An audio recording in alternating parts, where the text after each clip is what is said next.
It is 3:02. The January 27th, 2014 Commission for the Las Vegas Centennial Board. Are we in compliance with the open meeting law? Yes, we are. Are we recording that while you're over there? Yes. You are. Okay, wonderful. Do we need to take roll call? We need, yes, I'd like roll call. We're trying to get Rusty on the line.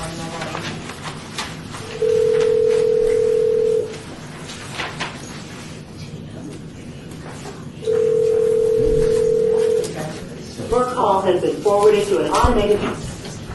Okay, you do the meeting and all this. So you're back in the saddle, and now you really want to take charge. You are, yes. Thank you. Okay, should we do roll call? Okay, thanks for trying to find my phone. Sorry. It turned out I had it. Chair Goodman, Yes, here. Member Barlow, Member Coffin, Here. Member Bryan, Member Arnold, Here. Member Soto, Here. Member Brown, Present. Member Cashman, Here. Member Feldman, Member Brown Carter, hopefully, Member Pike, Here. Member Helton, Here. and Member Bryan. We have a quorum. Oh, okay, thank you. We'll proceed. I think you have a seat over here, sir. Oh, we'll move. It's easier to move the sign to you rather than you to the sign. The mountain always moves to Muhammad. I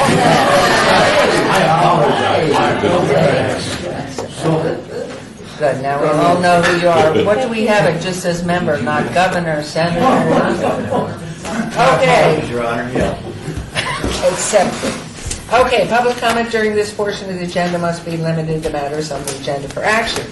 If you wish to be heard, please give your name for the record. The amount of discussion as well as the amount of time any single speaker is allowed may be limited. And please come forward to any of the microphones, or do we have a special seat? We did. But Senator sat it, so, But we can Okay. accommodate it. oh, there's one over there Yeah. too. We'll put it. Okay, hearing none. You sure? Nobody from the public? Okay, hearing none, we will move on. May I have an approval of the minutes of October 28, 2013? I move for approval of those minutes. Thank you. There's a motion. All in favor, please signify by aye. Aye. Anybody opposed? That motion carries. Hopefully there were no corrections because I didn't ask, or whoever typed them did a good job. Item 5, we have a report regarding the budget for fiscal year 2013-14 for the Las Vegas Centennial, given by Joe Williams. Mayor, I assume that you received this. I'll go through it. On the plate revenues we received for the Your call has been forwarded. for the 3 quarters, $1,374,912,000. And I'll give you a little breakdown to let you see, so you can see pretty much how the plate revenue is staying pretty consistent. For the first quarter, we received $485,254. For the second quarter, $476,836, and for the third quarter, $412,830. So we're staying, pretty consistent between about $450,000 on the average. So What page are you reading? no, you don't have this. I was just giving the example. That's often been the case. I mean, I apologize. I apologize. Okay. Good. Sorry. And so the play revenues are staying, real consistent. So it looks like for the end of the year, we projected $1,650,000, and it probably is going to come in, a couple $100,000 higher than that if it stays consistent, which is real good. We received $2,000 in miscellaneous income. Basically, that is franchise fees. I believe that's written out on the records. on the record sales. And The BMI, Royal. from 2005, the royalties. Yeah, we're actually making money now on those. I know. How long will it go? Until they quit selling those sets of CDs. So we could receive a little bit of income on those forever. That means that you guys have to remain on this board forever. You can never guess what life said. Right. on expenditures, we paid the $500,000 that we committed for, I think it's 10 years, or the remaining term of the bonds for this fiscal year for West Side School. We paid it to the City of Las Vegas, who carries the debt service on that. We paid the commitment for the Victory Hotel assessment of $41,387. And I think that is completed now for the assessment on it.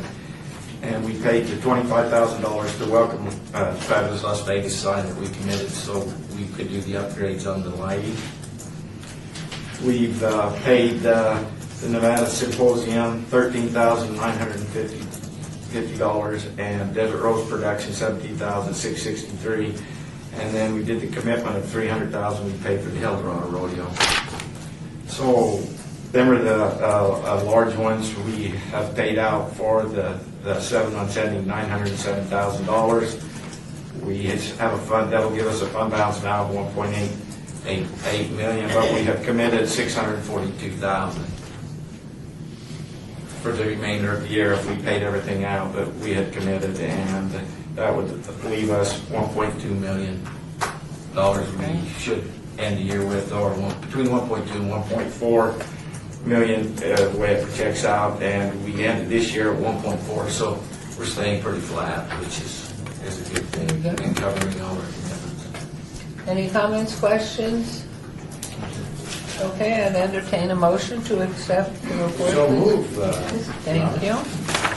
Motion, and let's have a second. Just thank you very much. All in favor, signify by aye, please. Aye. Opposed? Nobody dare abstain. Call in. What'd you call him? We're trying to call Rossi. Rossi.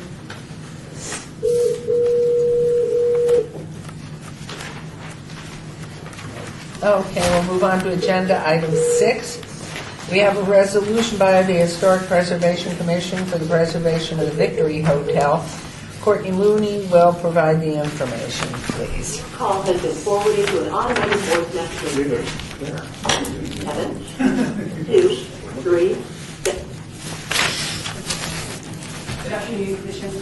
There's not a report. I just wanted to make you guys aware that the Historic Preservation Commission passed a resolution in December to support the preservation of the Victory. At any amount, or? No amount specified, Okay. but it should be in your packet, actually, the full resolution. This one here. Is there a next step? Nope, not on the resolution there. Okay. But- It's just showing support. Right. Yeah. Yes, yeah. Part of the reason why there was no amount was the final report was not, we didn't have a final report at that meeting, I don't believe. At the December meeting, I think you did. It was a question, if I could intercept here, I think, Your Honor, I think it was having to do with the fact there was a wild difference between a number we'd received over a year ago from the Water District on what they thought it might cost Right. to preserve and move, and consultants found out that it would be a lot less. We did, and as vice chair of the Historic Preservation Commission, it was simply, we wanted to send a message to this group that the Victory Hotel is important, and we had reviewed the report and just wanted to make support whatever the Centennial Commission did. And was there any response from the Springs Preserve of their involvement and to what level? I have not been in communication with Okay. them.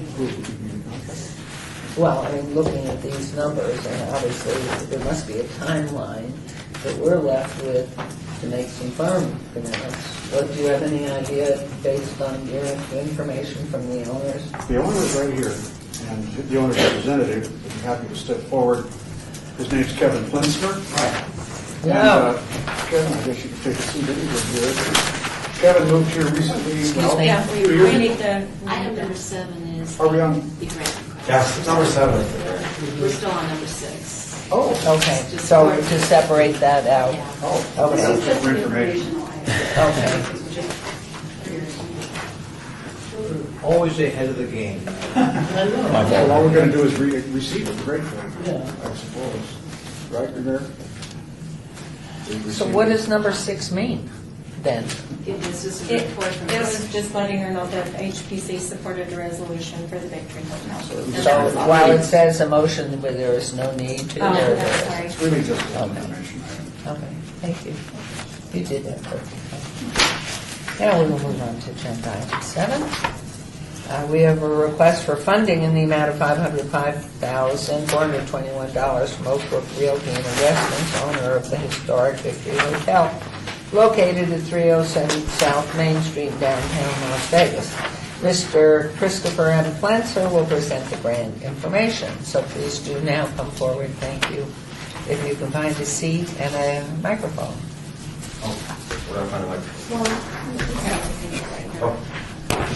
Hi, Hi. can you hear me now? Yes, have a seat, be comfy. Did you bring the desserts too? Yeah.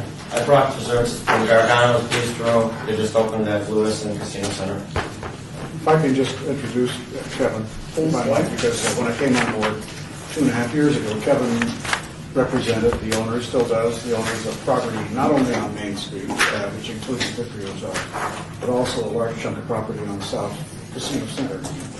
And so we've been in discussions about what to do with the property. We've always had a line open, and Kevin moved here to Las Vegas to help manage the future of the family investments here. I think that's what brought him here, and now he's living downtown, part of the culture. Right. And as the owners, we felt it was important, first of all, to save money wherever we could. And as they are the owners of this property that we desperately want to save, they agree with us, they want to save it. And the question is they're going to let us have it. But it's a lot cheaper for them to be able to contract to do this kind of work than it would be for the city or the water authority or somebody like that. Time consuming, it costs money. They can contract for it to be done in accordance with the proper rules as far as preservation is concerned, just as well as we can. And I think that's why the prices are considerably different. But that was my introduction to you, Kevin. Well, there's several things that came up since then. There was a newspaper article that they ran about our 900 block, and we're looking to put together groups to do different developments there. And Nevada Helping Hand called me, Mullen. You probably know him. They're the biggest nonprofit for senior housing and workplace housing. We were talking about the preservation of the Victory Hotel. The number that's on the board right now is to move the front and deliver it to the Springs Preserve. They take it from there. We were discussing, what if, sure, we approved that, that's on the board, but what if, and they were looking at the numbers too, what if we decided to preserve the Victory Hotel, keep it there as an alternative after the funding is to move, that's part of the process, because there's a lot of things in the initial move that are part of the figure to keep it there and preserve it.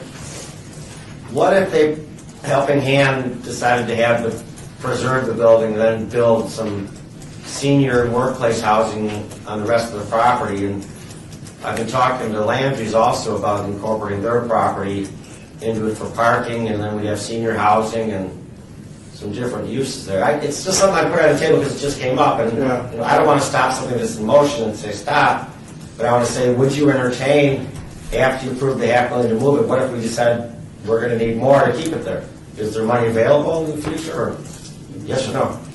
Your Honor? Yes, please. Councilman, please go ahead. The price, making that fit for habitation is enormous, and that's one of the numbers that came out of the It was study. $1.5 million. Yeah, with the same thing there. Right. You'd have the blessings of the city if you wanted to do that on your own, though. There's no question that the city would love to have something like that done, to preserve the building and keep it as a living testament. Actually, that the amount of money that's been suggested here by the assessment study is to move these, Right. to take it all. So, I mean, it's a last minute thing to bring up the idea of putting somebody in it, but it's Well- your building to do. It's your building to do what you want. No, I'm just saying that I'm not going to stop a train that's moving, but if something comes up that makes more sense for everybody, including the city, and it might be worth to readdress it at a later date. I'm just bringing that up. Helping Hand would have to go find the money somewhere else. They'd never particularly get it. Mayor, running out. Yes, please, Mr. I'd Stein. like to slow the train down. I'm not even sure the train has started. Okay. Having gone over to the Springs Reserve with the councilman, there's a wonderful site there on a little cityscape that they're building with the little railroad cottages. Let me ask a question. If we can't fund, or we decide we're not going to fund the $5,000, what are you going to do? If we vote today to say, sorry, we can't do it, are you going to tear the building down? Well, when we met with the mayor and Councilman Coffin, because they were concerned about it, our purchase of the property was for future development. We have no interest in, at this point in time, unless something changes or the city makes money available, keeping it there because it impedes the development, but it came up where it's possible. That's why we sat down and said, well, what's the cheapest alternative? The cheapest alternative is to cut off the front, move to the Springs Preserve, demolish the rest, and maybe rebuild what it was like behind it. That's the cheapest alternative. I was trying to come up with ways to save money. So, I understand that, but and please forgive the directives of my question. For Oak to save money, I'm not sure the taxpayers should pick the bill up. And if you have to tear down the building, that's going to cost you money. If you have to get that land ready for whatever next development, that's going to cost you money. How much money would that cost you to tear it down and make that land available for investment? $20,000. Do you think you Or more, because there's asbestos. It's in the report. tear the building down and make the land ready for 25? 30,000? Oh, no, it's a figure just for the demo. You've got asbestos cleanup, you got quite a few things that are So going are we on. talking roughly $100,000? Are we talking roughly $100,000 to get Maybe. Okay.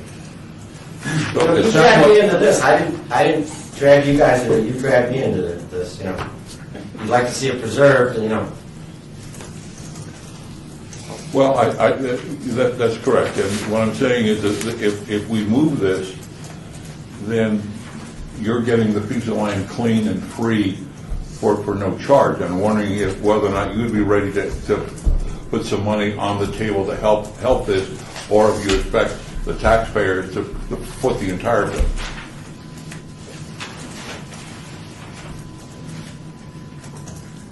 Well, right now, it doesn't need to be demoed. It's there, there's a lot of vacant properties downtown, you're not running around telling them to tear it down.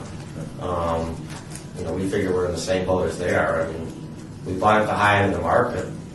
We paid over $5 million for the property. It's not, if it's worth $1.5 million today, we're lucky. So, we're on a downside too. It's not like, Okay, let me move to the second part of the... And I brought cake. I'm trying to be friendly. Let me move to the second part of the question, and that's when the councilman, we went over there, and Springs Reserve would really like to have it. But following our meeting, they sent a letter saying that they are accepting the building without any remediation would create a liability, especially if it were to be located on the streetscape. Our risk management and safety department, they're very concerned about this issue. So they don't want it. So we can't say that there's only $505,000 and we give it to the Springs Preserve and they say, we'll take it and don't worry about it. They're not going to take it. Well, the $505,000 is for us to move it there, and then when it's there, it's their problem. That's not final. The $505,000 is, and then it would be up to them to take care of the structure. Yes. And they're saying that they're not ready to do that at this point. Well, I haven't been in that loop, so I don't know what's... That's why I'm saying I think the train hasn't left the depot yet on some of these things. Right. I wouldn't be ready to vote on it today, quite frankly.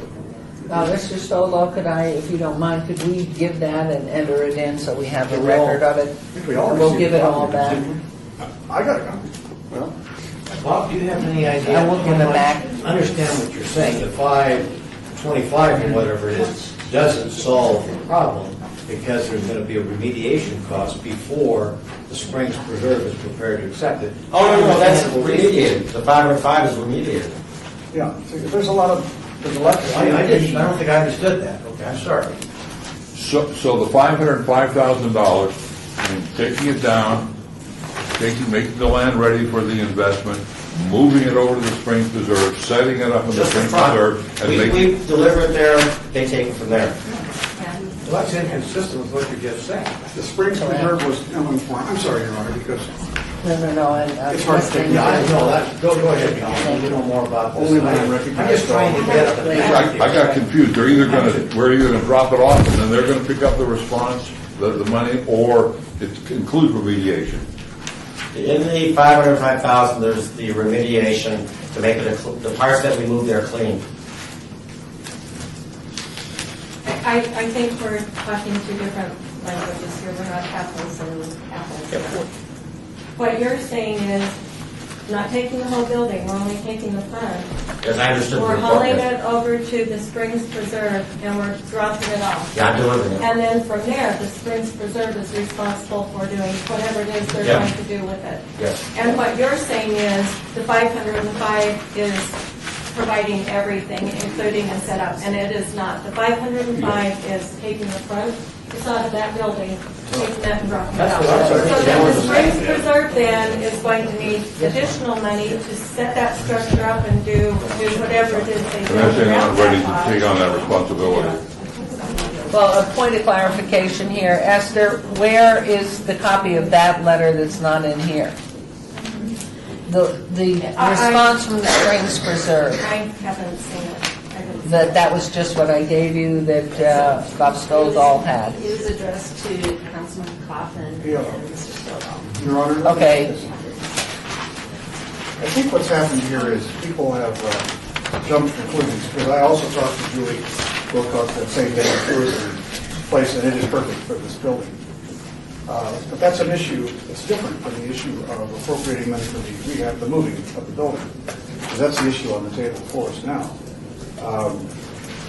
They weren't responding to a letter from us. That's an unsolicited letter from them based upon misinformation that they thought they would have to pay for cleaning it up. The amount of money, so I think we should just, and I told Julie that at the last Water Authority meeting, you know, they were not correctly informed on the board. 6. And I wasn't at that board meeting, wasn't invited, I don't think anybody was invited to explain it to them. So that I consider that way up in the air right now, Bob. But remember that the amount of money is actually, it was hard to believe, but what they at the Water Authority thought was, when they looked at it, they took a superficial look at it and thought that amount of money, $505,000, isn't going to move it. It's actually a little less than that. Because surely you've got to do abatement and all that. That has all been taken into consideration. Always there has been a plan A, B, and C. A was to move the whole building, Bob, as we saw it when we first went through. Is it 2 years ago now? 2 years ago. And take it all intact.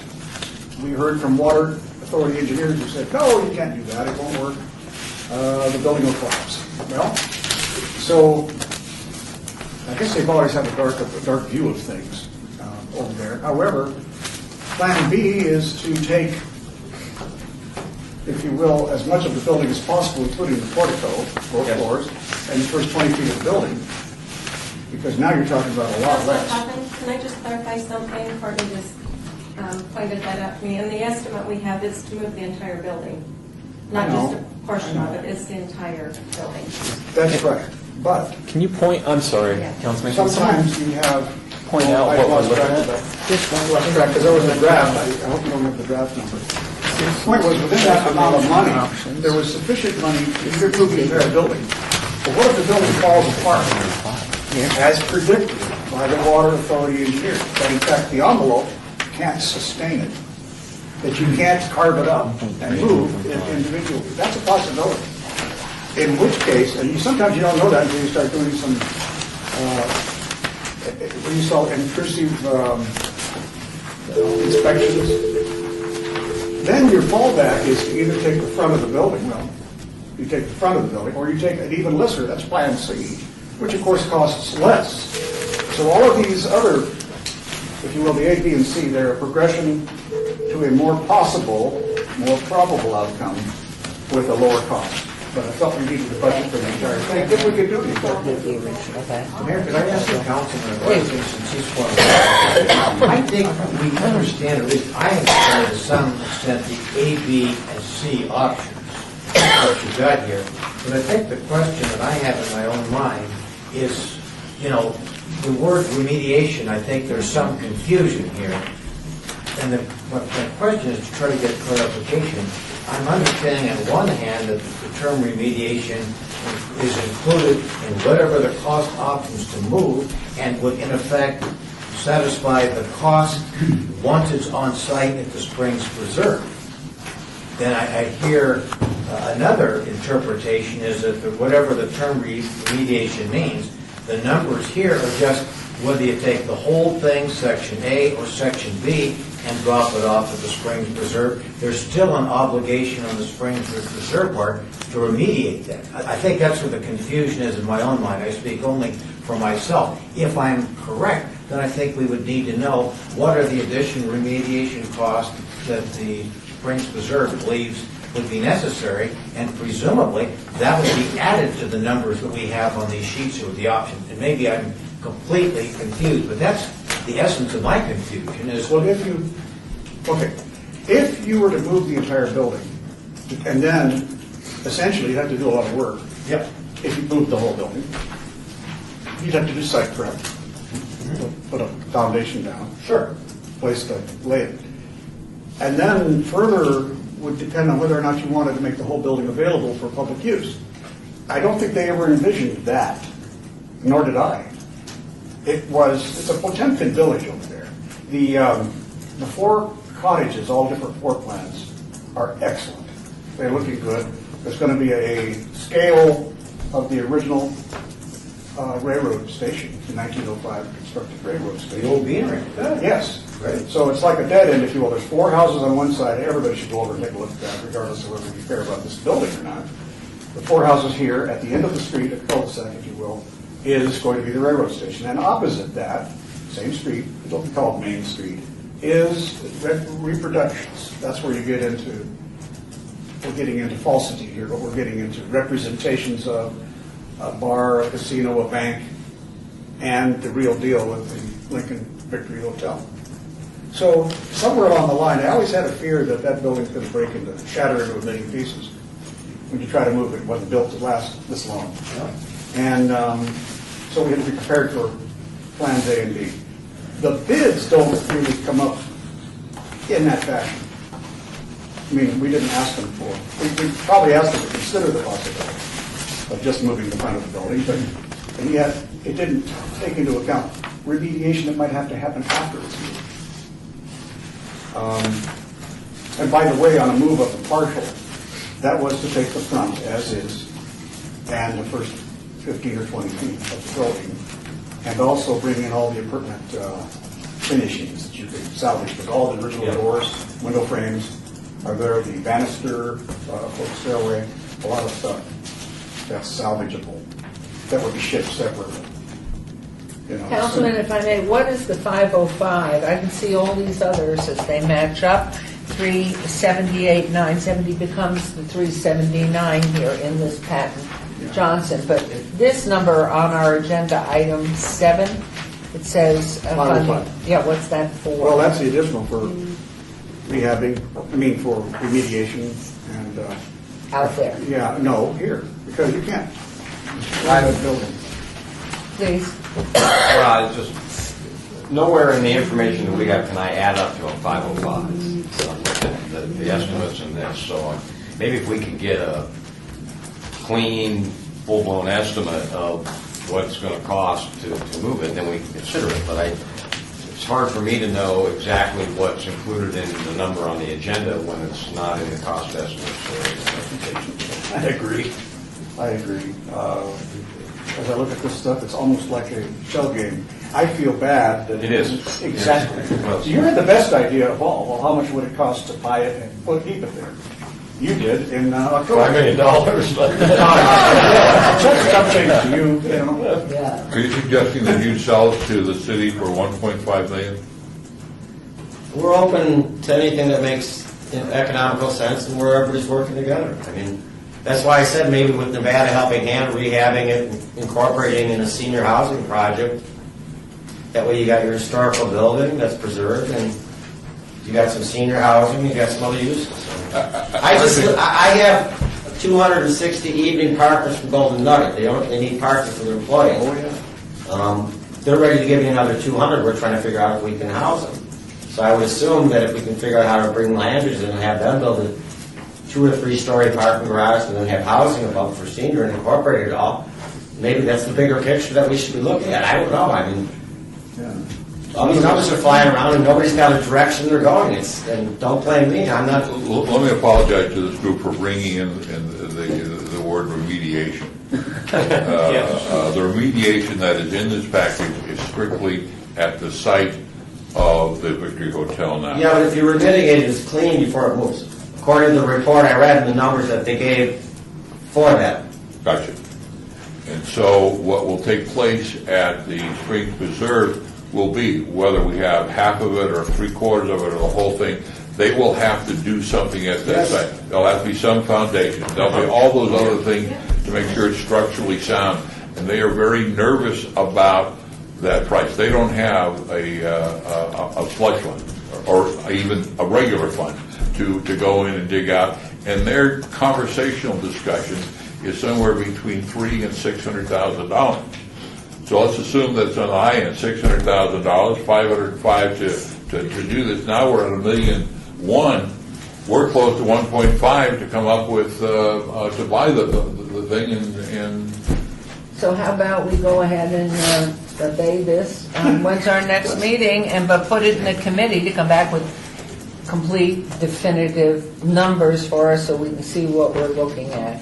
Unless your timeline runs out. I just need your FaceTime to sit down with somebody who can make decisions so I can say, if we do this, what could happen? If we do this, what could happen? How could we do this? You know, it's all transparent. I'm not trying to post something. I don't think you're trying to post something. Nobody here is being accusatory of you. No. We're trying to grasp of what. That's what I'm saying. I'm trying to get Okay, let's get, That's what it's so. okay, Terry, Your Honor, please. if you obey the item, it will come back exactly how it is presented. I think. How about we send it to Come back committee, that way. assign a committee to come back with the definitive, having What gone if I back make, through the I'm same sorry, make a thing. motion to deny Yes, you can, Without prejudice. without prejudice? and The then item. come back to the next. Yes. Second. Okay. There's a motion to deny, all in favor? Aye. Opposed? Now that makes it clean. Okay, that's clean. And Then they- again, without I agree prejudice. to it. just, And I think, Your Honor, if I'm understanding the Yeah, then colloquy they'll here, come back. we would like to see it back on the next agenda in a form in which the questions that Tim and others have raised are clearly outlined so we can make some intelligent choices. Without question. And of the essence of. How do I get in on this loop so I'm involved? They'll be involved. But I will go back to this letter because it's pretty clear. I mean, there will be work that has to be done, so we have to get a feel for what that is. The building's going to have to be structurally reinforced once you move it, so that it's safe or, and so there are foundation and all that. And you might be right, you might be getting to $1.5 million before you know it. What is, you own the building now, or you represent the people that own it? Yeah, that's right. You represent the family. And their timeline, based on what you just said, through the Golden Nugget inquiry and Landry's, any timeline indicated there? Everyone's open-minded, that's what we're saying, let's discuss and figure out the best. I think you need a concrete schedule. Yeah. This is I'd part like of to the say problem. that you have a schedule, a timeline to do this, bring in the people from the board on the preserve, and make sure that you have it absolutely concrete. See if there's any other alternatives to discuss. Right. One of the problems, if I could just put a cap on this thing, is that I didn't realize that the foundation was even going to take up the idea. They never gave us notice, anybody, that they were going to discuss this issue at their foundation meeting. There's been a vacuum in leadership over at the Water Authority of District since Yes. manager decided to give her notice. And the day this meeting was held, and in fact, just 2 weeks ago, we didn't have a new leader. So now we have a new leader over there who will be able to structure this thing. And I've already talked to him about this, that there needs to be correct information given to the foundation, so they know how it's going to be delivered to them. And who was speaking at the Springs Preserve? Julie, This is okay. really Julie, and as really as an aside, I encourage all of you to go out there, and without sounding too goofy, it was an emotional experience to see what they've done with those railroad cottages. You really get a sense that you have been taken back to 1910 and that time in our history. They've done a magnificent job of doing that, and so I think that they want to continue with that, with whatever we do or not do with the Victory Hotel. It really is. It will take you back a long way. Jimmy, your grandfather would be at home. Timmy, I'm sorry. It really would be amazing. Would it be appropriate for us to maybe have a field trip over there? Love it. Your Honor. I would say For those any of you who are time. interested. Right, I think anybody can just drive over. Is it open? Yeah. No, wait, no, you I can't. don't think You can't go it's in? open that way. Well, I mean, if you walk the trail, it's right there. You got 4 railroad cottages that are. Right there, visible. Do you But- ready to track this train out to them? That the train will stop at the 3/4 depot, 3/4 scale depot. But I would suspect that Julie Wilcox would be more than happy to She will. entertain any member of the group to come over and visit. It's really good. So, and Councilman, how would you proceed then with this, so you can give a I'd like to go appoint a definitive? committee and put me in. Okay, who would like to volunteer before we appoint you? Okay. That's, a small committee's nice. Yeah. Okay. People So can that's travel, one for our great. senator, you want to be on it, I mean, it doesn't matter. Right, and anybody who'd like to join. But really and truly, The additional dollars that you think you need to study this project. Okay, yeah, we want to study it to death here. It's a kindness of 1,000 kisses. I think, must say, in the case has to be made at the foundation, it was not made before they took this vote. They had a partial information discussion. What they have to understand is they've got half of a reel, and then the rest of it is Disneyland. There are 4 cottages, and the rest is Disneyland without this. So, really, this is the key to anchoring the other side of the street. so you will bring us back concrete data at the next meeting. Yes, ma'am. Please. Committee will report. Which is April 28th. When is it? April 28th. April 20th. Yeah, if you don't have to sell the building and knock it down, it should be all right. Try to dial in Rossi one more time. Like I told you when we first met, trying to figure this out, and It's okay. we're trying to work with you. That was about a year Just ago. because we're big Chicago, we're tough developers, we're not that tough. Well, I feel, I got to apologize to the commission anyway, because it should have been in better order. And, you and I should have talked to Kevin. So that will not happen so much. We'll have it all together. So let's move on to agenda item 9. Thank you. And we have funding, did you get it? No, right. No. Oh, please. He's not there. Okay. Forget him. Number 8. Okay. Here, if you could. We have a funding request in the amount of $25,167 for the Las Vegas Historical. Mayor, Pardon? please skip one. I skipped one? Number 8.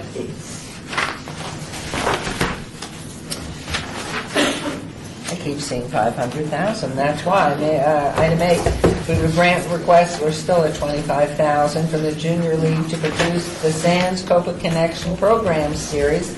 Michelle Ekman will present the grant. Now, you don't look like Michelle Ekman. Now, hang on, I'm supposed to play a little intro, but we have to turn her music on because it was coming through the sound system. Awful lot like DPA to me, but I can suppose. It certainly is, but she's incognito.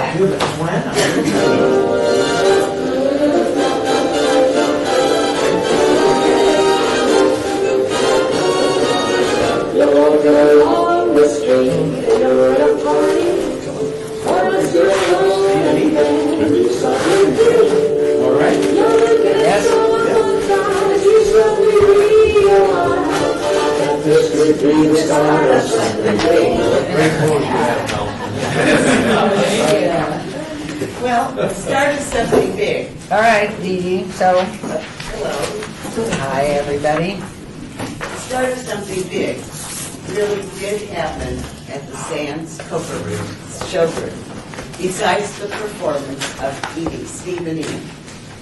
During the 50s and 60s, believing in the power of celebrity, Jack and Trotter, the Sands Hotel's president and entertainment director who had come from New York City's Copacabana nightclub, to become the president of the Sands Hotel and its entertainment director, placed a hefty bet, and he parlayed his contacts with the entertainment world in America to bring the best entertainers, the most expensive entertainers, to his Copa showroom in the hopes that it would bring the high rollers from the East Coast and Hollywood to his casino.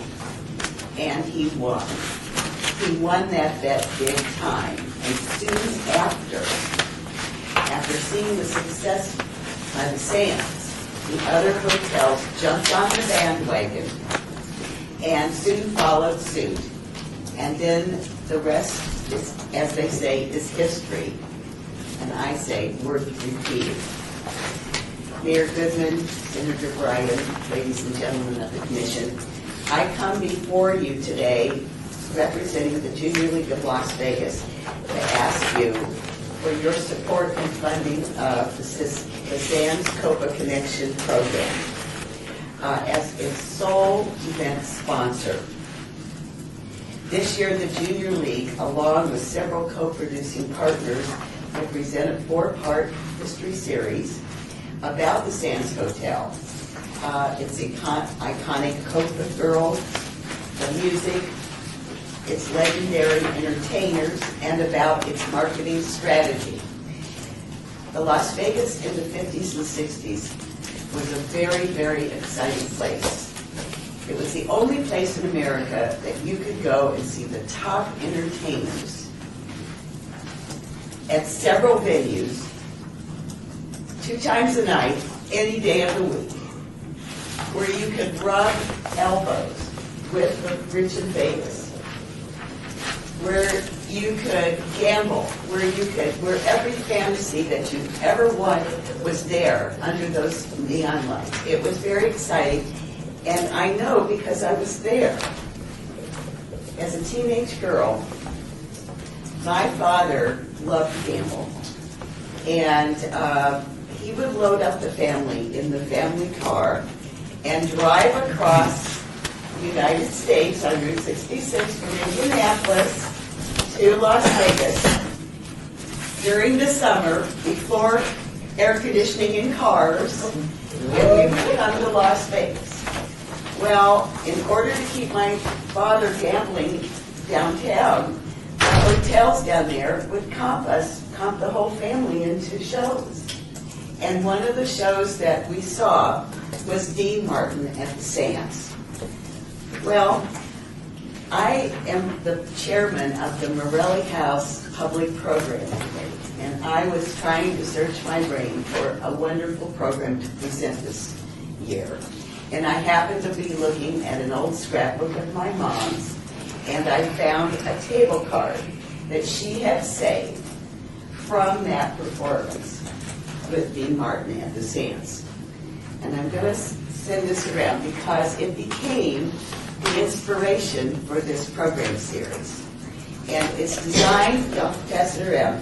You fold it, the way it's designed is you fold it up in 4 parts and you address it to the folks back home. But truly, it shows the excitement that was at the Sands and in Las Vegas at the time, and the sophisticated doings of all the people who came. So I wanted to share that with you. As you all know, especially Louise here, the Junior League relocated, speaking of relocation, and then restored the Morelli House and relocated it to the historic district in downtown Las Vegas at 9th and Bridger. and then restored it, and then subsequently it's been recognized in the states, the cities, and the National Historic Registers. So that part of the project is done. Now, the continuing part of the project is the public program, the interpretive program, using the Morelli House as a reminder, a concrete reminder, and as a platform to teach our citizens about their mid-century roots and to give them a sense of place and a sense of historic context, and also a community identity and some civic pride about where they come from or where they're living now. The programs of the series offer opportunities for the public to actually experience the music, people, the art, and the ambiance that was at the Copa Room. It's really cool. And it will offer opportunities for people to learn about the Copa showroom operation and its marketing techniques from historians who have written books about mid-century pop culture. And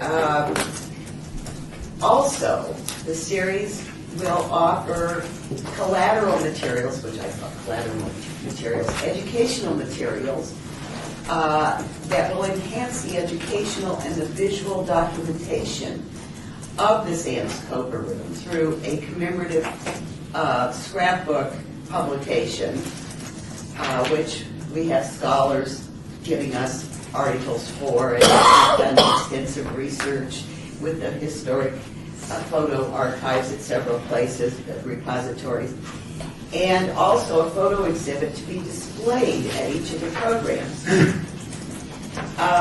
We have even taped interviews, oral interviews of, like the Copa girls, Corinne and Trotter, people like that who have been associated with the management at the Copa Room. And they have been recorded for the archives of the Oral History Department at UNLV. Also, the photo exhibit, which will be displayed at each of the programs, will finally, when the series is over, be given over to the Nevada State Museum. The series will offer the general public opportunities to see actual historic sites that are listed on the National Register. The Morelli House, the Las Vegas Academy High School, the old Las Vegas High School, right? And the Fifth Street School. So it's really the use of these historic, the adaptive use as cultural centers that is very important to the work that you do here. We have intentionally tied in visitation to the Morelli House for this Copa series by hosting one of the events at the Morelli House, the Copa Girl Open House, and you have the program series in front of you. And also by hosting post-performance receptions at the Morelli House. So we will be bringing the audiences, and thank goodness for our proximity to the Fifth Street School and to the high school. We will be getting a good number of people after those performances coming to the Morelli House. We've been very fortunate in putting this program series together. First of all, because of the time period we deal with, which is mid-century Las Vegas, there are people who are still alive that we can talk to actually get their memories, capture their memories and their knowledge. We have had great support from the scholars and historians in our community and even outside of our community, people who have written books about Las Vegas mid-century pop culture to help us with our materials and what? No, but just I think we're all in agreement with your. I think it's a great adventure. It's coming up in September. No. Starts The first April. program, April 5th, the second program, May 9th, the third program, September 20th, and the fourth program is October 25th. Okay, Your Honor, if I may be so bold as to make a motion to approve? Okay, there's a I'll motion, a second it. second. But can I ask a question? Yes. Jack and Carter had a beautiful daughter, Carol. Whatever happened to her? Yeah. You know, I don't know, but according to... I need to find that out.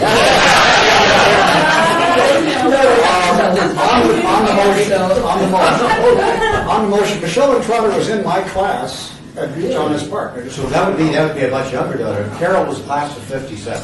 Oh, Must be. oh. All right, there's a motion and a On the second. motion, I would like to donate a piece of the hardwood floor from the Copa stage. You would, wow, nice. Oh, please, thank you. They cut it up and we're passing it out as souvenirs, and I put one under my coat. How big a piece? Thank you. About like this. Thank you. Excellent, you accept, I'm sure. We accept it, and as a matter of fact, it can be incorporated in the museum, the special museum exhibit that's being made for this series by the Nevada State But just don't say I Museum. donated it, And I'm sure okay? you're using the Las Vegas News Bureau.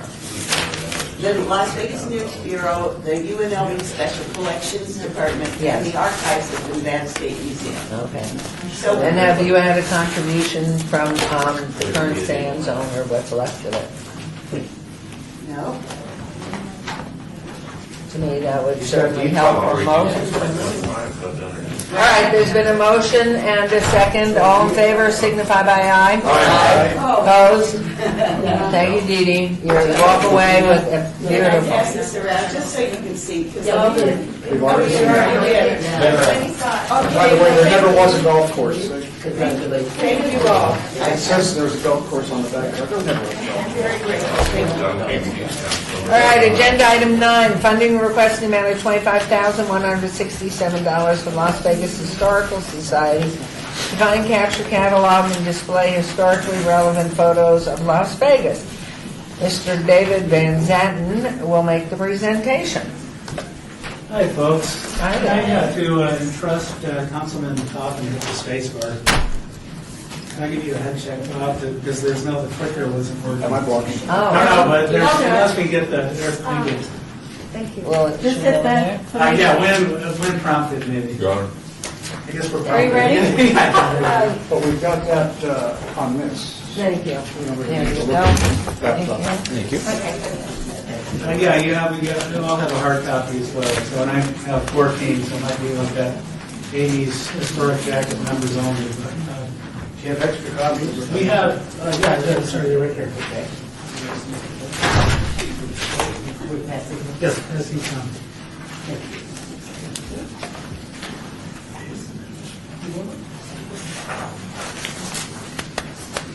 So, took a little risk by passing these out ahead of time. If you can still kind of follow along on the screen here. As I had a chance to meet with Councilman Kaufman and Mr. Stoldo, actually toured his museum last summer and checked out all his stuff. But has anybody else heard does anybody have any idea what we're doing, or did anybody look at the website or the grant request? Tell us what you're doing. That was a Cliff Note version, okay? Yeah. What do you Well, the do? Cliffs Notes version, similar to what Dee Dee first of all was saying, is that most of the people who ever lived in Las Vegas are still alive. So the time to capture their photos is now, not 10 years from now. And photos are unique in that they're, by their nature, you can copy them. You don't need the originals. You don't have to archive them. They're not as expensive to attain as a lot of other things. And so that's kind of what we're working to do. To the best, I've only been here since 2000, but to the best of my knowledge, there's, at least for the scale at which we want to do it, there's never been a real full-scale timeline of Las Vegas history. So that's with photos, and so that's what we're working to do. Hopefully have more photos in our archives on display than anyone else. So, but if you look at the second page, the why, these are some of the photos we've already collected. You'll notice that with 40 million people coming here every year, a lot of those people take photos. And so they don't necessarily now with the internet have to be here. We have them on our website such that they can scan them in and upload them, and they're kind of the historians for that particular photo. They tell us what they took the photo of. And we want to basically make use of that. Strangely, there's not a lot at UNLV Special Collections or News Bureau, obviously for good reason, but more recent stuff. And the baby boomers have scanners. They have access to internet, and so we can make use of the photos from 1970 on, especially will be our focus. Okay, so that's the why. The where is right in the Arts District, the southwest corner of Charleston and Maine.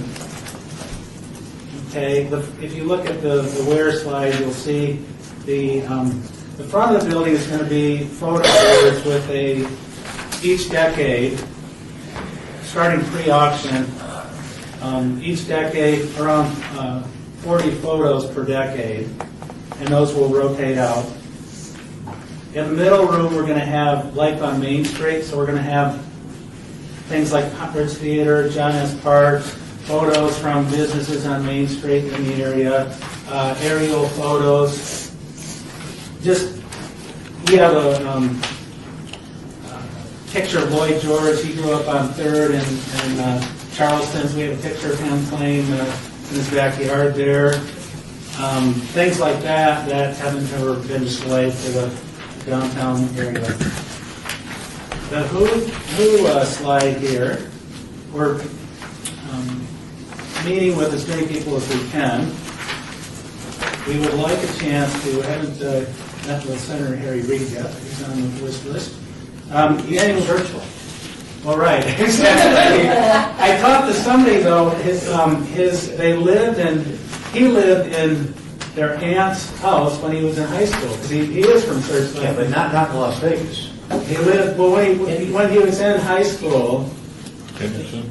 there you go, okay. Wherever he went to high school, Yeah. he lived in this gentleman's aunt's house. Tom from Artistic Ironworks aunt's house. So that's a story in and of itself. But if any of you have any clout with the Sun or the Stevens Media, we got to a point with Stevens Media, we ran into some problems with the legal eagles there getting their photos. But hopefully, as this project progresses, we'll have a little bit more luck. And then Sun, we met with some people, and Brian Greenspan I talked to briefly last Monday, and so hopefully we're going to get more newsworthy type photos as well.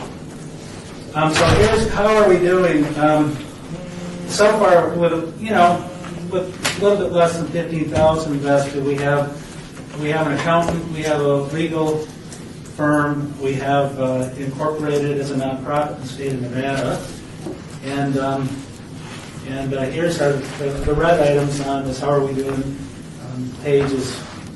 What will we applying the grant funds for? And then really, since a picture is worth 1,000 words, if you turn the page, you can see actually what we have done. Okay, are you going to be charging or selling anything to recoup any costs at all? Are you going to sell a booklet of these pictures, or? Yeah. Down Life's Road, it's going to be donation only, and then if for private donors, we may have such that we allow people to download the photos. So some of the funds would go back to the owner, some would go to the Historical Society, and to the museum.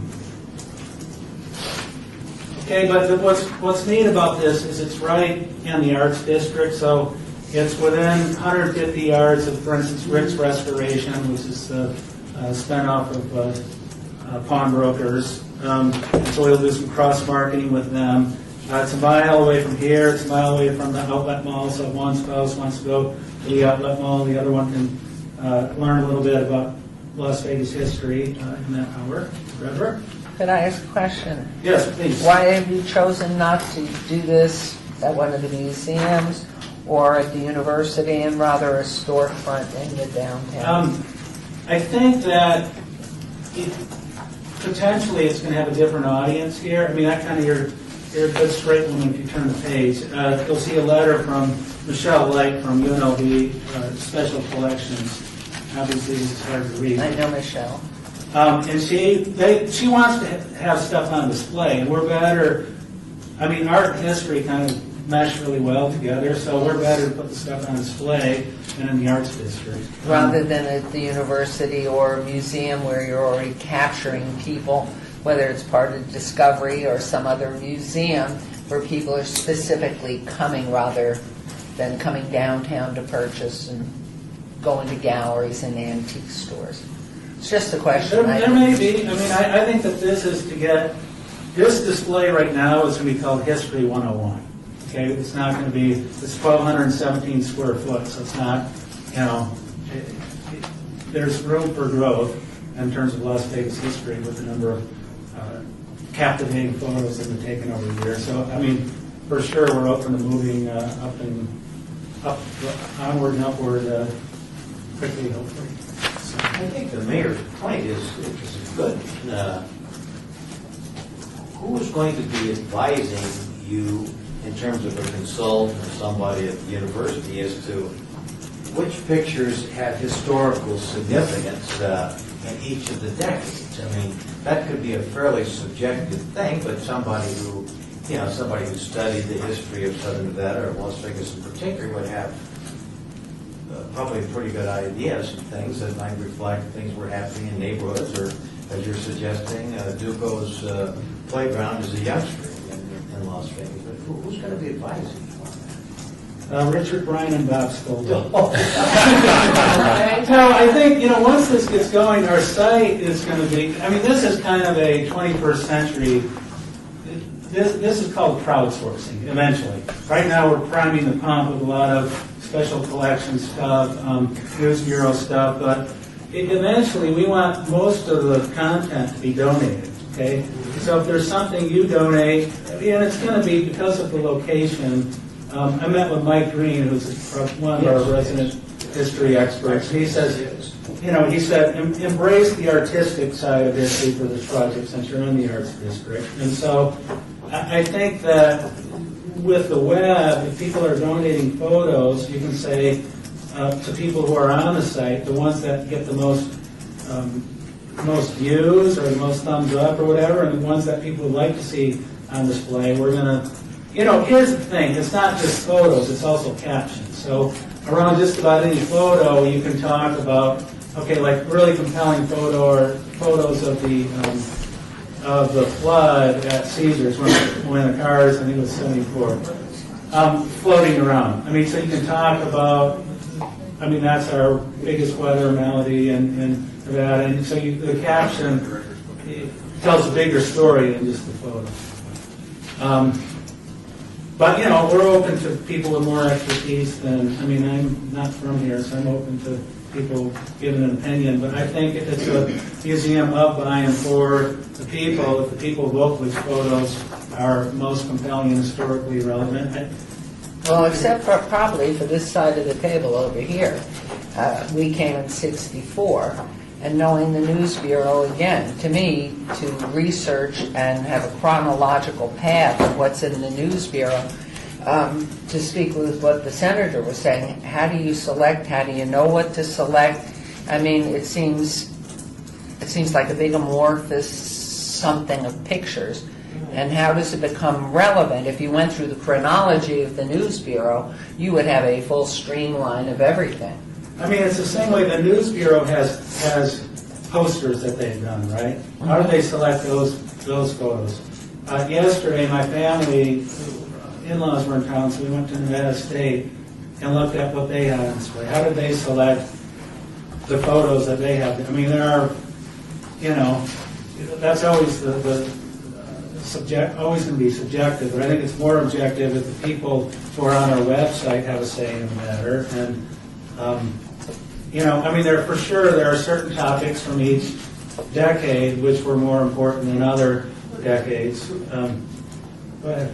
Who's your audience? Ma'am. Excuse me, I'm sorry. Please. So, go ahead. So my concern would be if it's too far reaching, you're lacking structure, and how do you assure accuracy?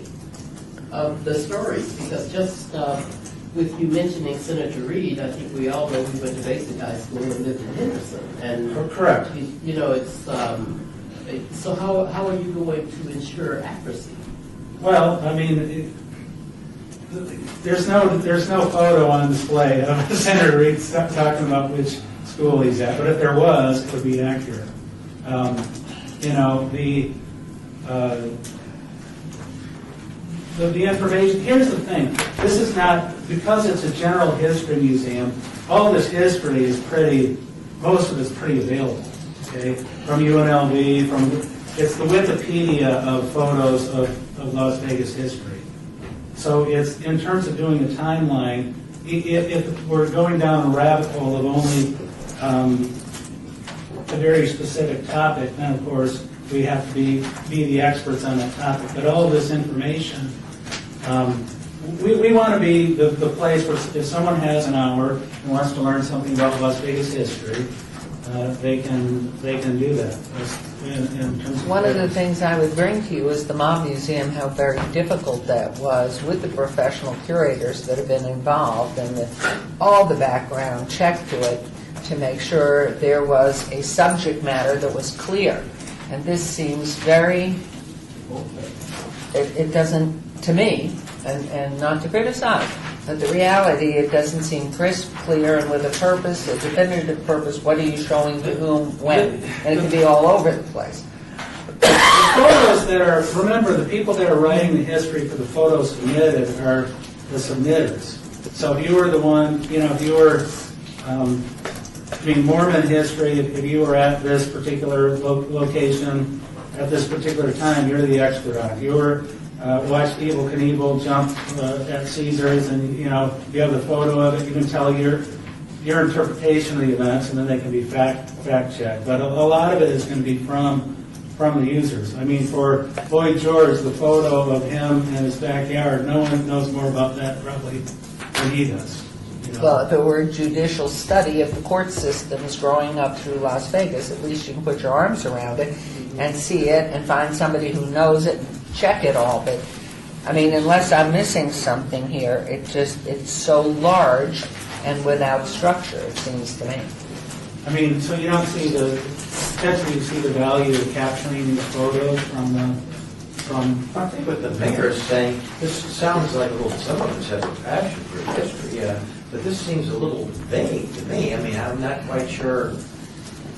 I'm not saying it's not well-intentioned, but I don't have a good sense of what this is all about. I'm just speaking of So I think you also set a pretty high bar for yourself. Using the word unique, never seen before, rare, and then you're dealing with, I understand why Stevens Media, when they're talking about maintaining their rights to these images, and what you're asking for people and the news bureau, I would be surprised if they just said, here are these images. Certainly they're not going to give you any of Frank Sinatra. And just use these and sell them as you want to generate revenue for this. They're not going to do that. The idea of finding rare and unique photographs of Las Vegas to cover, at least in some form, its history from the 1800s up until 2000 and whatever, 15, and come up with unique images that have never been seen before. They're going to tell the story. Or if you're going to talk about Fred in his snapshot standing in front of the El Rancho Vegas, I think you've really set yourself a pretty high bar. I mean, I've got really good questions about the business plan. Is this a profit or non-profit? It's a non-profit. And you have non-profit status at this point? Yes, with the state of Nevada, and then we're putting a board together, which one we're filing 501c3. So we have Stuart Archibald Varney for filing a 501c3. But you do not have the 501c3 yet, correct? Correct. So therefore your donations are not tax deductible to anybody until you have the 501c3. They don't qualify for tax deduction, so they're just giving you funding. I think that's right. You have to get the IRS. Right. So that's what we're. But that takes sometimes longer than it should. Right. I mean, it was your Republican organization. Depends which side of that Rush Limbaugh. We watched that very carefully. I mean, Riley. Those guys, Please, counsel. When you were in my office, I asked you who are the board of directors and who are the members of the board. You said you got it done. It's one of the blue typed at the bottom on your timeline page. But who are the members of the board? The member is Dave, the secretary and president is Dave Van Zanten, and the treasurer is Mike Valley. So far we have a three. So you don't have a board of directors? Well, we do. That's filed with the state of Nevada with those. Who are the local people part of it, besides yourself? Mike Valley. You and one of them. Yes. So you've only got a board of directors that satisfies the minimum amount of people required. What are the representatives? Well, correct, but that's what, I mean, if you... See, but you're asking us to give you money to a structure that doesn't exist. I mean, well, that was in compliance with the Centennial grant. I mean, you didn't need to be 501c3 certified for, I mean, right? Well, that would be your bare minimum, the certification requirement, but certainly you'd have. I mean, here's the thing, if you look at some of these, look at these photos. Have you seen any of these photos on display? Jim Bilbray and Bob Alvarez. Not that, the Y page. But as you go to market this, I mean, people need to be able to have their arms around it. It seemed to me that if in fact you did the automotive industry in growth since its inception in Las Vegas, then everybody knows this is where you would go for that specific. But this covers such a broad paintbrush canvas that to me it just, and that $25,000, a lot of money. I think you're a little premature in coming to the board. I think if you had a more, yes, please, Mr. I don't want to cut you off, Mayor. But I agree with what you're saying. We as a board need to decide, and we might want to be in the startup historical organization business, or we might not. But this is clearly you're just getting started, and that raises a certain amount of risk. And I mean, I think that there's a place for that. I mean, we might have some money. We might want to think about doing that, but we hadn't talked about it in the past. And I guess my thought would be that once you get a little more well established, you've got a board, you've got a little better plan, come back and talk to us again, and let's take a look at it. Because right now, I don't know that we're in the position to risk $25,000 on what is really a brand new venture that.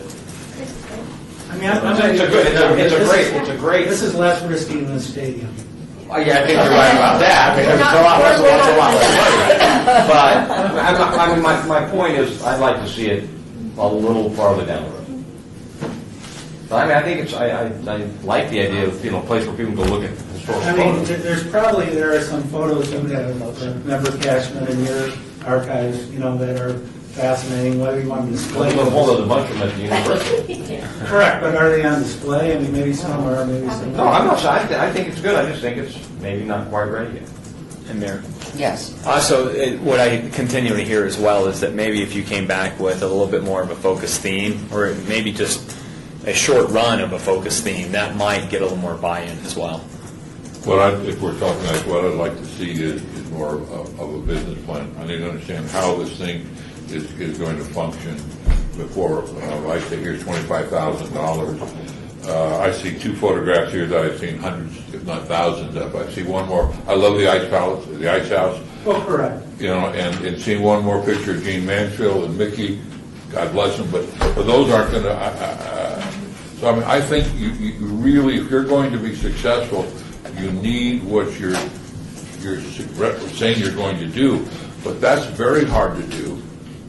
And when you find that unique image of part of our history, you may not be able to get it for free and be able to copy it.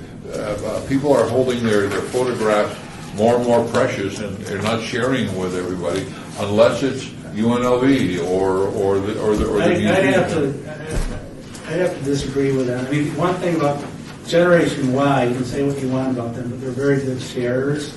I mean, there's a lot of stuff, Creative Commons, there's a lot of stuff on Flickr. I'm all set with Thunder and all those folks, but I'm talking about 1905. I'm talking about 1925. I'm talking about 1935, 1945. If you want to have this being 2015, that's not the history of our community.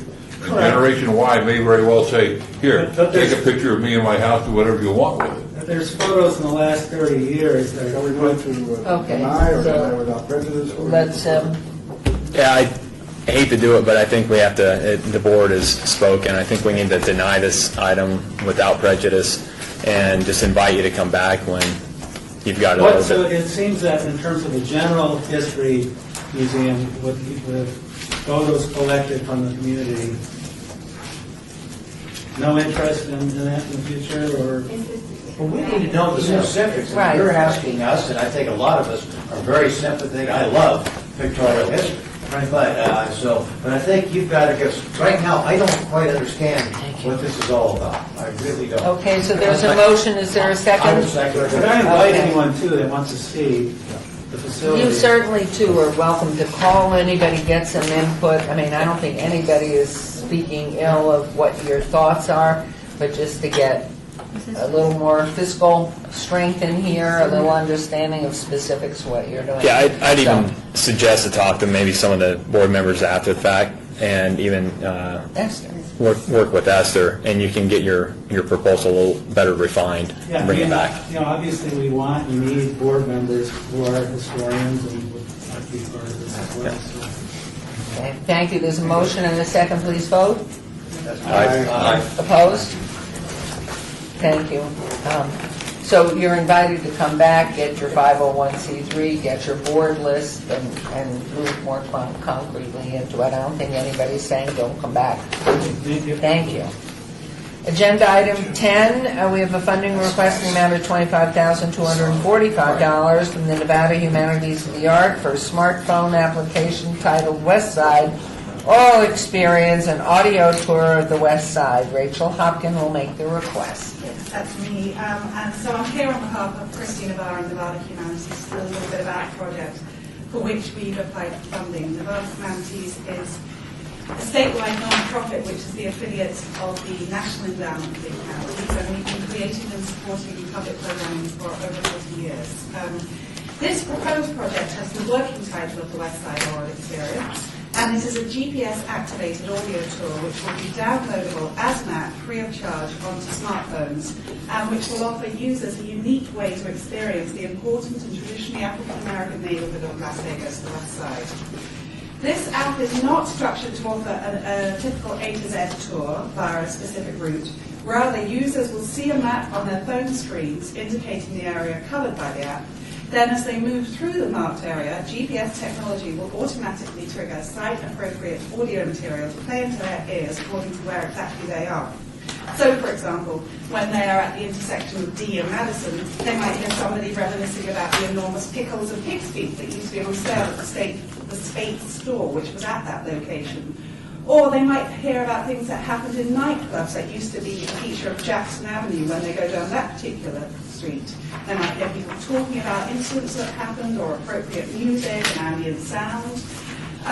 The audio itself will consist of, amongst other things, the voices of residents past and present, layered ambient sound, period musical recordings, and specially commissioned writing, music and performances, as well as appropriate sound effects, all of which will be seamlessly edited together. The overall aim will be to create an oral panorama of what it was like to live in this community during its vibrant heyday of the 1940s and 50s, and offer insights regarding the important role it played in Las Vegas history, as well as in the city today. We anticipate that this tour will give local Las Vegans an opportunity to explore their own history and enrich their knowledge of their hometown. We also hope that Vegas visitors will use the tour to engage in cultural tourism and delve deeper into our city's past, thereby helping to offer a new perspective on the story of Las Vegas. It may also increase visitorship to Liverpool, as audio tours have done in other cities, and have a positive economic impact on the area. I will be the director of the project. I trained in audio production at the BBC, and I have an MA in folklore with a special emphasis on historic preservation. The company that would create the app is called Calvium, and it is the world leader in making these kind of smartphone audio tours. We've also applied to the State Historic Preservation Office for funding, and that application is pending. I welcome any questions. Do you have any backup material that you could give us, or did I miss it? There's the, I don't have anything. there's only the information I sent in earlier this morning. The full grant. Ms. Brown, go ahead, thank you. Yes, please. Who are you interviewing? That will depend on, we have a list given to you by Clayton White, who's acting as advisor on the project. I've got a list of names in the office, I don't actually remember off the top of my head. But Clayton is advising you on lots of people that she interviewed for the project, that she thinks would make good interviewees. And I've also found a few more contributors to the website. And you have there as a consultant that's worked that knows the history and grew up in the area. Yeah, that's why I don't know what she's talking about. And it concerns me because that when you mentioned several of the stores, like the State store or whatever, I went to West Side School, so I passed by every day. And all of and you mentioned the casinos and whatever, nightclubs on Jackson, and they're all gone. There's nothing there. So if you've made reference to the State store and the one across the street, I can't think of his name. There's nothing there. No, I know. Yeah. This is to recreate through sound what used to be there. It's not telling you what's there now. But if they actually wanted a visual of it, then it's an audio tour, so it's not supposed to be. It's not visually focused. There will be some photographs included, but it's not. It's meant to be used to put headphones into your ears and listen. So you're hearing people talk about what used to be. You're not getting to see necessarily what it used to be like, although there will be some photographs on the I did you did provide a tremendous amount of information and killed a tree when I downloaded it and ran out of ink halfway through. But it was good reading. I really think I understand the project a lot better with this information. And with Clayton White, I think Clayton is a solid a member of that team and would provide that. And I went on and I'm trying to think where I looked at this. I think it was Charleston, and you can download these apps and it's in some ways, although you shouldn't be driving, if you close your eyes and you listen to the audio, you really get transported back without the image, and to see what's there now and what was there. I think is a marvelous new tool to support. So I think it's a great project. How do you, and I'm sorry, I didn't get a chance to get through the tree, but how do you plan on marketing this? We're going to do a couple of events, one at the time the app launches, another 6 months later. We were also in conversation with the Mob Museum and with the Nevada State Museum to get hopefully some related programming happening in those two sites. We'd be in touch with the tourist, any visitor centres to make sure information is placed in those places. And those are the main things. We also have our own website, and we have the online Nevada Encyclopedia, so those are all means. It would be a multi-pronged approach to making sure people know about it. And the connection with the Nevada Humanities, tell me a little bit more about that. What's the relationship between the two? It would be a Nevada Humanities program. I'm a program coordinator for Nevada Humanities. Okay. So Nevada Humanities would be establishing it as one of the many programs that we offer. Okay. So this is funding that's going to go to the Nevada Humanities and Yes, specifically for this project. And the budget? Should be in the paperwork. Yes. It is on like page. Well, the total budget for the Oh, the project? total budget is just over 50,000. Okay, and you're asking us for about half of that? I think it's more like 24/7/50. It's about 25%. Yeah, okay. Now, are you a 501c3? Yes, we are. You are.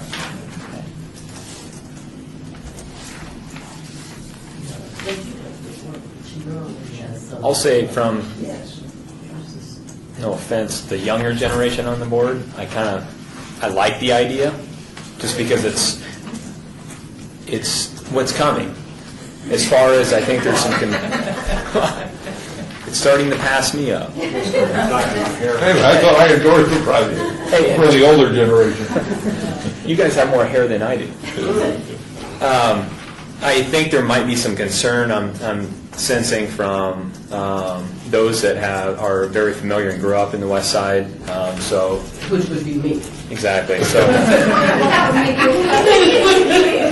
I'm not that you probably don't know this anyway, because I do a lot of oral history with the team. Oh, well, I'm sure it is. And there are only about 10 of us left, so you got grew up on the West Side. Another response is the oral history, not necessarily all the interviews will be freshly done, although I hope to do the majority of them. Yeah. But, yeah, so you would be... Yeah, I think you're going to have to, I need a little more self, but we can do that offline. Okay. Yeah. And can I add to that, if you don't mind, Hannah? The movie that we supported, that Desert Rose. Twice Desert Rose. Right, the invisible, yeah. I mean, I It think captures the same- Right. Yeah. So I'm wondering Yeah. where the differences are.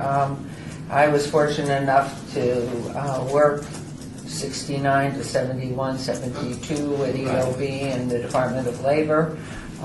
Spent a lot of time in the heart of the community. So knowing how that's been reflecting that film that we gave to, I believe, Twice. Yes. Um, But it actually has visuals too. So It's a different animal. It's a whole It different. is a different animal. And speaking for both the older and the younger generation, I mean, this is really, in a sense, state of the art. Yeah. And to have this app, it means you can do it pretty much any time you want to call it up and to deal with it. And the idea as well is that it takes people to the neighbourhood. It's not something you would watch elsewhere. You actually go to the neighbourhood and experience For it. those of us that are Neanderthals and don't quite understand that, I mean, Neanderthals weren't even Cro-Magnon, so that gives you some idea of my difficulty with all this concept. Do you have an example, not West Side focused, of one of these oral programs so we can see what it looks like, or hear, and we're not supposed to do what, but to hear what it looks like? I mean, I just am having some difficulty not rejecting the concept. Senator Bryan, you may remember when we were first doing the Centennial, one of the things that we had talked about doing was creating a Centennial Trail of historic markers. Yes. And we did. And we talked about Yeah. having an oral history that you could actually follow along, so you could drive from point to point Yeah, and get I understand that, an oral yeah. history. So what I hear from this reminds me of that project. This would be specifically the West Side. The thing that's missing is the actual historic markers. You're just driving around hearing the stories at a pre-programmed spot. Yes. What happens is on the screen you'll get a map of the area covered. And then, say for example, you move to the intersection of D, you'll see that there's a node there, there's something indicating that there's sound there. So you go to that point, and then all these voices of people talking about this particular spot will come into play. Or there might be voices talking about what it was like to live in this community, or other incidents that happened. Or there might be music that you used to be able to hear there. There also be things like... Christina, is there a way that you can give us, unless I didn't get this till just now, so I'm sorry, that you could give us a timeline as to what will be done by what time, so at least we have an introduction to this, and maybe set out a way to fund it, because it does sound that it would be terrific, but to give you the whole thing up front without anything that's concrete in our hands, that you would take, let's say you take a 20-block area, and just start with that we would fund up to a certain amount of, and see how it is. Okay. And then go to the next stage to fund the next piece. It's a short story. It's only 1.5 miles square for the actual west side. So. In my opinion, it's a 20-mile square. Oh, excuse me. I'm not sure you can do it. I don't know if you can do it piecemeal. It would seem to me that would be a more expensive way to do it. Yeah, and it's not such a long project that it would, I mean, I could break it down month by month, but that would, it's not such a long, I've suggested doing it within a year of a grant board. So it's, I mean, I'm happy to give you other examples. Have you done others? I haven't done other audio tours. I've done stacks of audio production. I've been working as a radio producer. But not doing tours of a city or a community? No, but it's very similar because of the kind of programs I make. I don't work as a reporter. I make oral history-based documents. Is there some suggestion you could make of where we could see something that's, or here, right, not see here? I'll have to look. Yeah. I can give you examples of my own work. I've got a website where you can hear. No, I think what I'm looking for, perhaps the mayor, is just, it doesn't have to be West Side, but just something. Bob told me that this is a new technology. I accept the fact that it's new and I don't want to be left behind, but I need to see an example of where this concept, whether it's New York City or Los Angeles. Similar app out there. There's got to be similar apps. Similar apps, when you can take a look at it. When you go to New York, there are these kinds of apps. You go to Chinatown that tells you how it developed. You get down to the village. Those are, I think, slightly different. There's not so many GPS-triggered tours. A lot of them are just you walk according to their instructions. You know, right. They say go down this road. This is slightly different. These, when you get to D and Jackson, there's a note there, and it will know that you were there, and start telling you about it. It'll start telling you about that. Play the music. It'll be a whole. So you keep going down to the next, and you'll have a map where there's the various nodes, and you go there, and all of a sudden you close your eyes and you where the Cove Hotel was, or wherever. Now something else is there, but it takes you back to the sound. Okay, I have a long interview because we're going to meet here, and because I was raised on the west side, so I know. I'm sure. Yeah. And I just want to know more. Okay. I can certainly send examples of other apps that have been created like this. There's not that many because it is fairly cutting edge. What's the time frame, though? Because we don't meet for another 3 months. Doesn't look like it's changed, does it?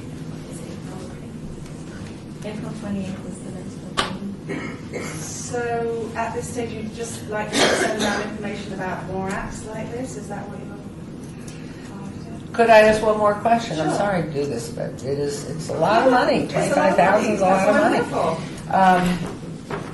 Why did you select the west side rather than building the dam or the development of Boulder City? Why? I mean, Boulder City, so it's the west side. I guess I had learned a little bit about the West Side history. It's not an area that most of the people coming to Las Vegas know very much about, and I've had visitors come to visit me. I take them over and go to the Harrison House and something like that. But I think it's not a part of Las Vegas that's generally known even amongst a lot of Las Vegans, and I thought it would be nice to find some attention. Without question. But I was just curious why that. And had you seen the film that we have supported? I would highly recommend. I would too. I would love to see it. And Clayton has. Esther? Okay. Yeah. Clayton would be the one. Yes. Yeah.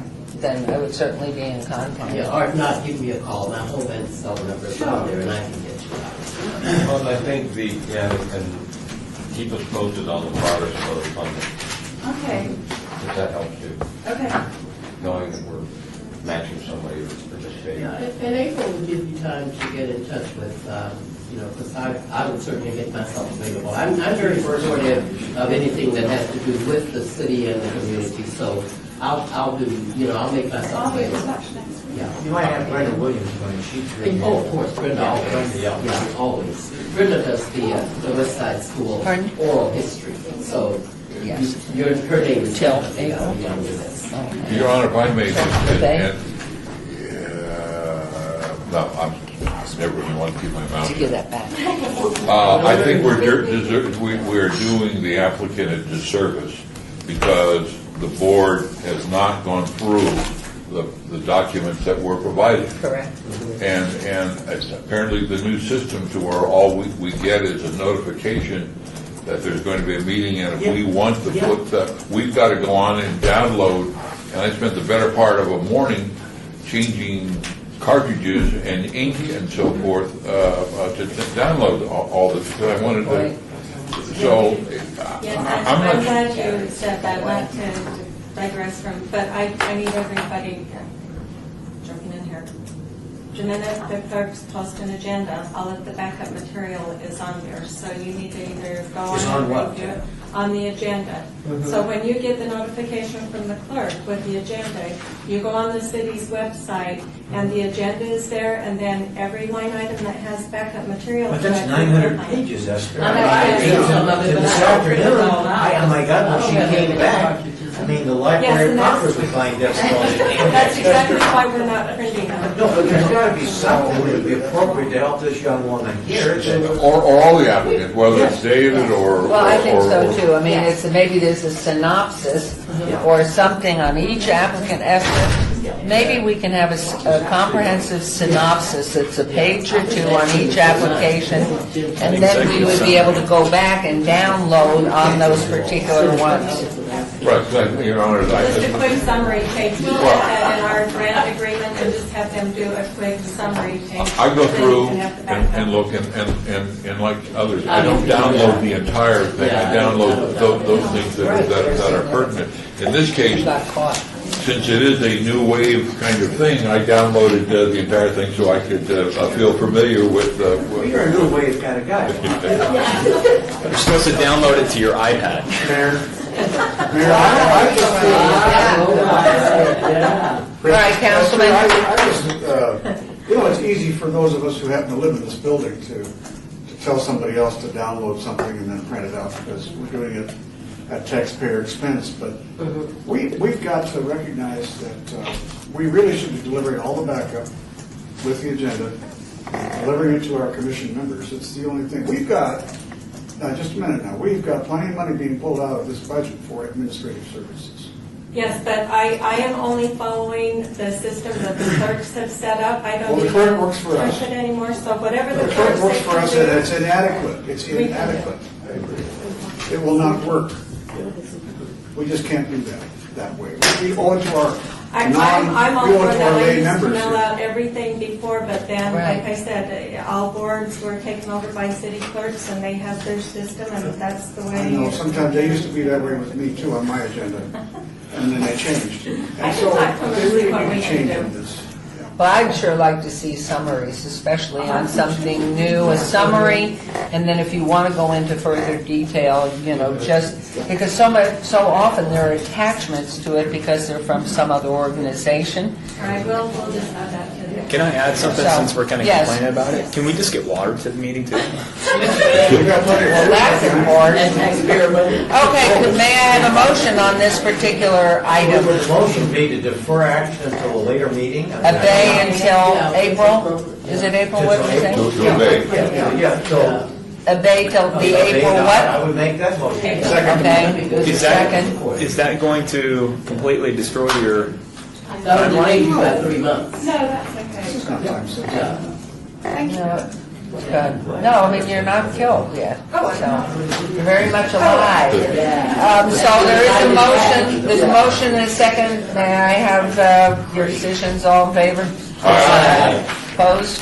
Thank you. We welcome you back, April, and will you, Esther, be sure that she gets notification? How do you want the information about the apps? Because I can send you some examples.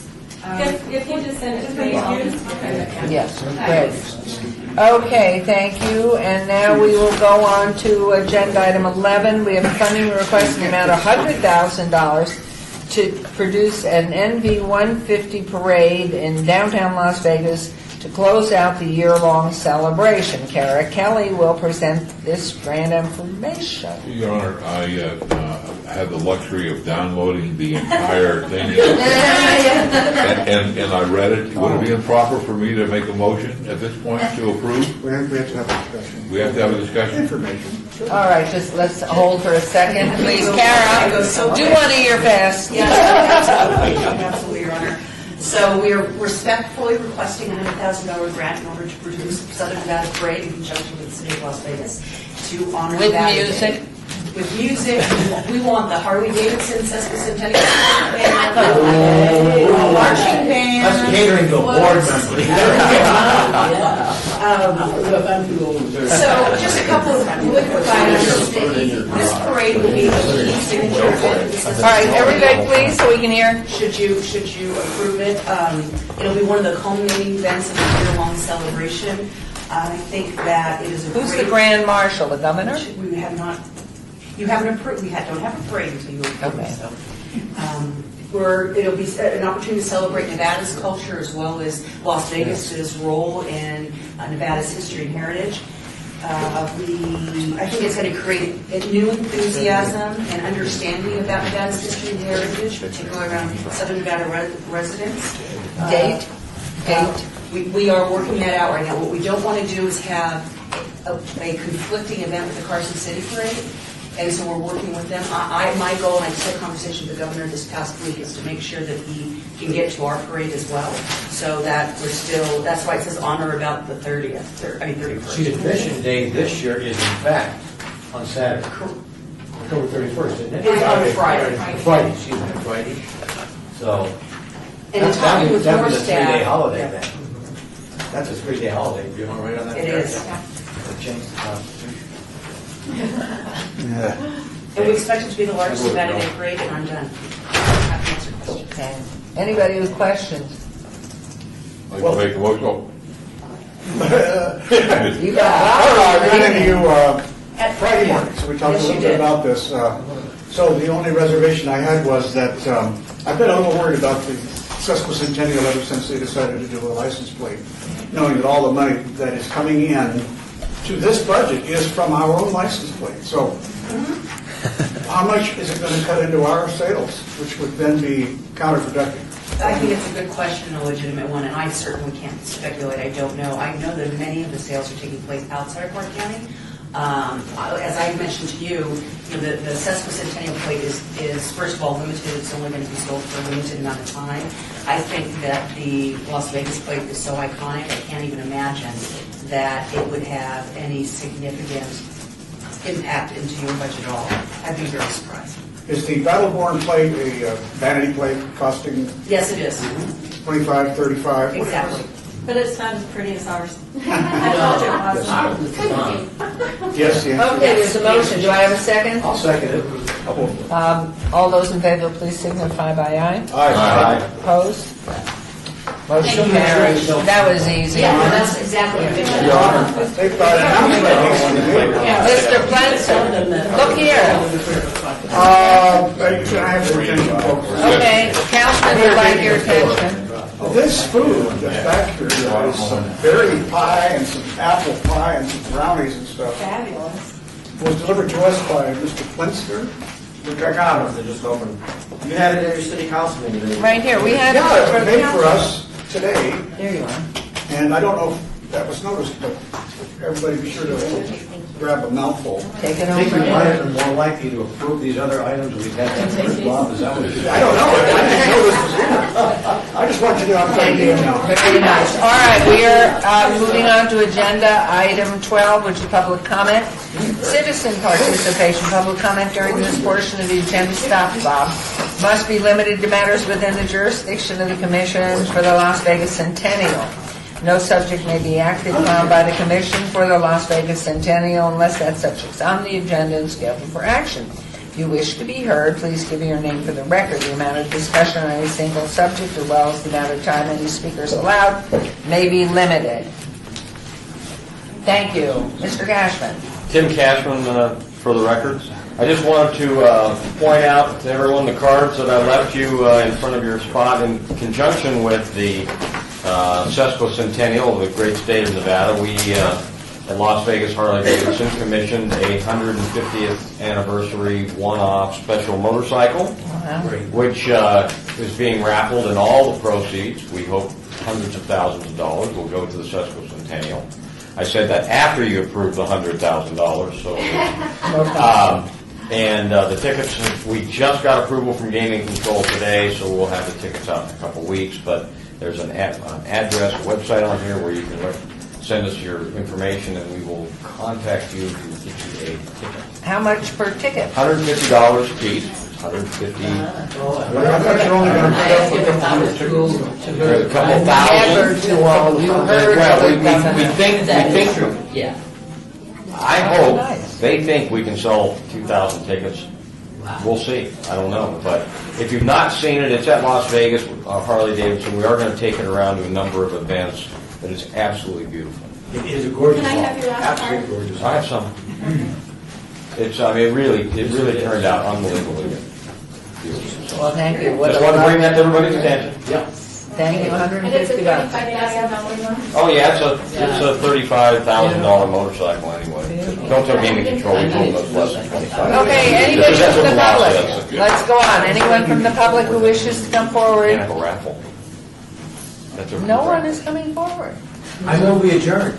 But after you get a bite to eat, there's a move to adjourn, all in favor? Aye. And so be it.